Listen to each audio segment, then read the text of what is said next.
I'm Kuwahara, and we're here in Paris at the Silmo show, and we won last night the award for Best Frame Design. And my collection is all based on taking two separate frames, two separate silhouettes, and we laminate them together through a proprietary process.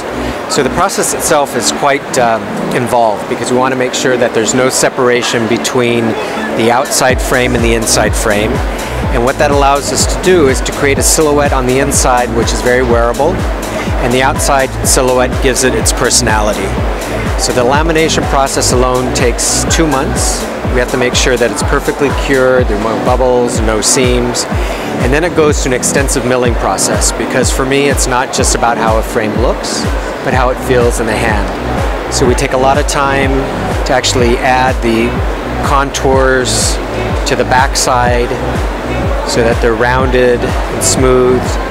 The end pieces are mitered at a 45-degree angle so that when the temple is closed, the break in the end piece is hidden, as opposed to a traditional frame where it's at a 90-degree angle.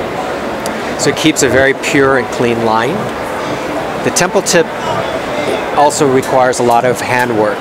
So the logo is based on my Japanese family crest, and it's actually a piece of metal which is inserted into the temple, and then we use clear epoxy to cover that.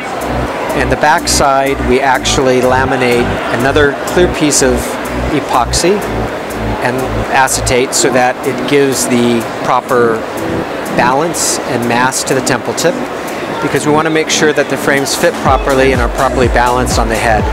So this way it adds proper weight so that the frames are comfortable. And on the bridge of the frame we add extra materials, so the height is 11 millimeters, and that extra bit of real estate actually makes the frames feel more comfortable on the bridge because there's more surface area to cover. We have a custom-made hinge specifically for our collection with our logo.